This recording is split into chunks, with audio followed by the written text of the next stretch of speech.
Return to Virgin River by Robyn Carr. Performed by Thérèse Plummer. Chapter 1. Kaylee Sloan took 3 days to drive from Newport, California to Humboldt County. She could have done it in 1 and change, but she didn't even try. She visited a couple of friends on the way. Michelle, who lived in San Luis Obispo, and Jeanette, who lived in Bodega Bay.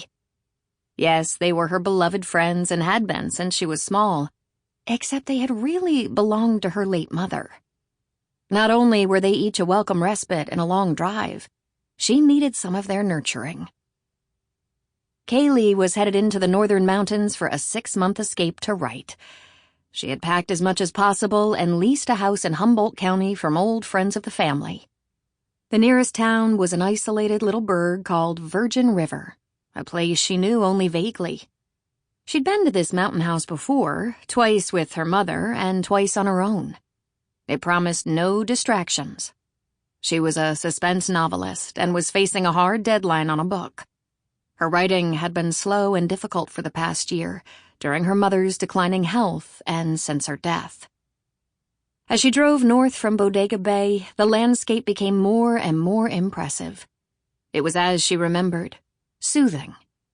The redwoods were majestic, the mountains lush and green, the sky a rich blue, and the ocean vast and endless. Kaylee made her home in Newport Beach, so was no stranger to the ocean.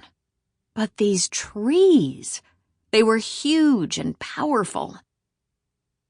The house in Virgin River belonged to old friends of her mom's, Gerald and Bonnie. They'd used it as a summer house for over 30 years.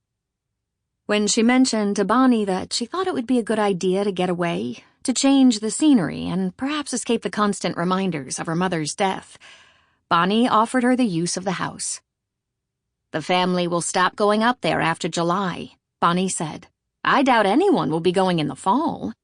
Maybe a couple of the kids and their families might want to for a long weekend, but that's iffy."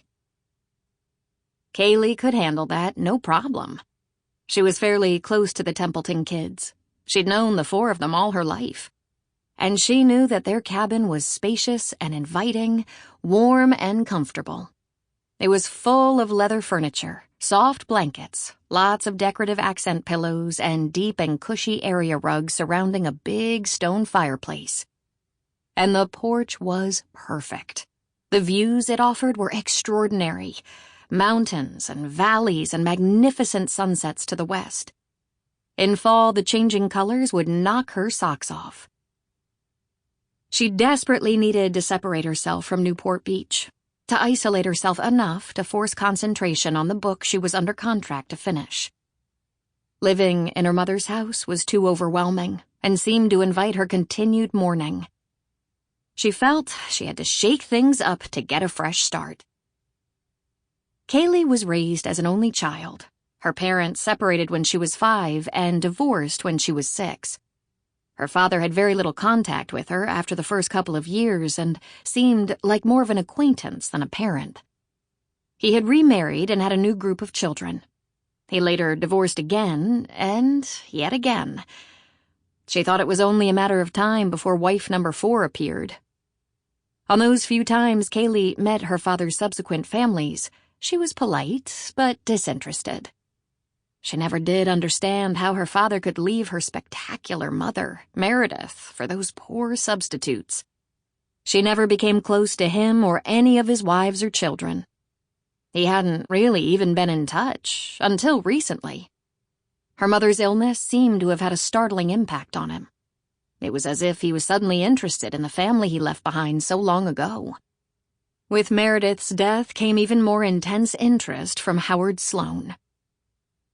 Meredith had been a wonderful constant in Kaylee's life. It was just the 2 of them, and Kaylee's childhood had been rich with happiness and perfectly normal. Her mother had been everything to her best friend, protector, cheerleader, and idol. And then Meredith was diagnosed with lung cancer, though she'd never smoked or lived with asbestos nor worked in a high-risk environment. The doctors pronounced her chances of recovery and survival excellent. Everyone expected her to Sample complete. Ready to continue?